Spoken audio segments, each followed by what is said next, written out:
Faut-il libérer du cash flow même en achetant une garantie collatérale? Avec une garantie collatérale, c'est la question que Geneviève me pose et je réponds à chaque semaine à vos questions. La réponse, Geneviève, la réponse est oui. Comment fonctionne une garantie collatérale? C'est que tu vas aller chercher une garantie sur un immeuble, que ce soit ton immeuble ou l'immeuble de quelqu'un d'autre, et tu vas te servir de cette garantie-là pour être capable d'acheter ton immeuble avec zéro cash. C'est comme ça qu'on le fait. Jérémy qui me demande « Bonjour, je vis en Afrique.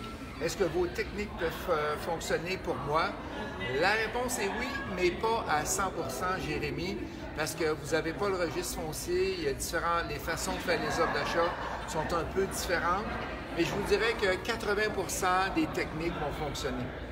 Daniel me demande « Bonjour, Ghislain, peut-on exiger de savoir pour quelle raison un assureur annule une police d'assurance après une inspection, car en pré-achat, il avait accepté l'immeuble? » Fait que, qu'est-ce qui arrive souvent, c'est qu'ils vont accepter l'immeuble et ils vont venir inspecter. S'ils voient des gros problèmes avec l'immeuble, ils vont dire non, on n'en veut pas. Moi, je le demanderais. Demande-le à ton courtier en assurance. Il devrait être capable de te le dire.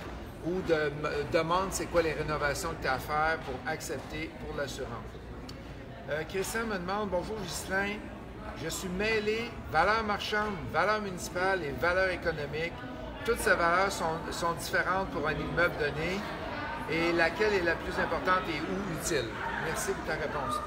C'est super simple. La valeur municipale, oublie-la. OK? C'est une valeur qui est montée en groupe d'immeubles, fait que oublie la valeur municipale. La valeur marchande, c'est souvent dans le 2 à 5 logements qu'on va retrouver ça. C'est la valeur que les gens sont prêts à payer pour selon des comparables. Et la valeur économique, c'est la valeur selon les revenus. Et qu'on ne tient pas compte du financement. On regarde, si tu as des bons revenus, ta valeur économique va être plus élevée. Si tu as des mauvais revenus, ta valeur économique va être plus basse. Fait que les banques, dans le 6 et plus, financent sur la valeur économique et non pas les comparables. Isaël qui nous demande si nous voulons faire un prêt d'équité collatérale, comme on vient de voir tantôt, est-ce qu'un mauvais dossier de crédit peut nuire à la transaction? La réponse est oui, Isaël, ça va nuire à la transaction parce que c'est un si c'est toi qui donne la garantie, il n'y a pas de problème. Mais si c'est toi qui emprunte et tu as un mauvais dossier de crédit, la réponse est oui. Marilyn qui me demande, nous sommes 2 partenaires sans licence RBQ qui veulent faire notre premier flip. Que faut-il faire? Bien là, vous avez 2 choix. Soit d'aller chercher votre licence RBQ. On travaille avec la compagnie GSC, Gestion Solutions Construction, qui fait toutes nos licences pour nous autres, pour les gens qui ont de l'intérêt. Ou qu'est-ce que tu fais? Tu t'associes avec un entrepreneur général qui a sa licence RBQ et ça fonctionne. Les 2 options sont faisables. Donc, c'est un partenariat que tu vas faire. Lucie demande, savez-vous où l'on peut trouver les MRB, MRN, TGA moyens du marché pour des immeubles de 2 à 5 logements? Souvent, ton courtier immobilier va pouvoir peut-être t'aider ou qu'est-ce qu'on peut aller chercher? C'est les évaluateurs agréés pour être capable de connaître ton marché ou tout simplement, tu vas demander à ton courtier immobilier, donne-moi donc les vendus dans ton quartier et toi, tu vas calculer la MRB, MRN, TGA pour être capable d'y arriver. C'est relativement facile à faire. Pour ceux-là qui veulent en apprendre plus sur toutes ces méthodes de calcul-là, n'oubliez pas que dans quelques semaines, on a le programme de coaching double qui commence.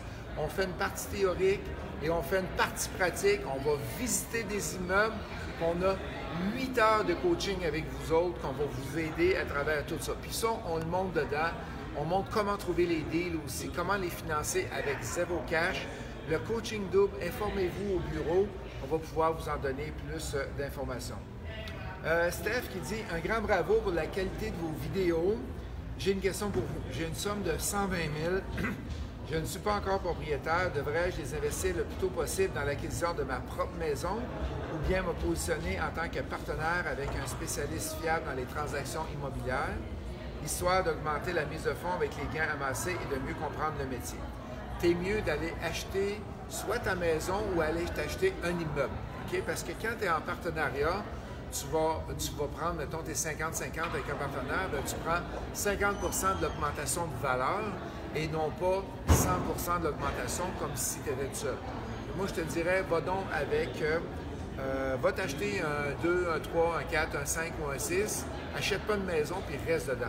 Anyway, tu es déjà locataire présentement, fait que vas-y comme ça. Et la dernière question, parce que Myriam commence à avoir les bras morts, on va bouger la caméra un petit peu. Carl, est-ce que je peux utiliser mon fonds de pension pour investir en immobilier? J'ai des REER, mais pas assez et je viens de refinancer ma maison. Donc, le RAP est non disponible parce que tu as déjà une maison. Tu peux investir dans des projets immobiliers, comme par exemple, si vous venez à nos soirées mensuelles, il y a Cape Cove qui est là avec Michel Martel. Et Michel Martel, soit à Montréal, surtout, excuse-moi, c'est à Montréal, les soirées mensuelles. Et Michel Martel a des projets d'investissement en immobilier et vous pouvez investir dans les projets d'investissement immobilier. C'est enregistré à l'AMF, c'est très, très bien organisé, structuré pour vous. Si vous avez besoin du numéro de téléphone de Michel Martel, je vais le mettre dans le post en dessous. Vous pourrez l'appeler, voir c'est quoi les projets qu'elle aura à offrir présentement. Souvent, c'est à Québec, c'est en Ontario, elle a différentes provinces qu'elle est capable de vous offrir. Fait que là, avant que Myriam tombe à terre, je suis aussi bien d'arrêter de répondre aux questions, mais on a fini, Myriam. C'est bon.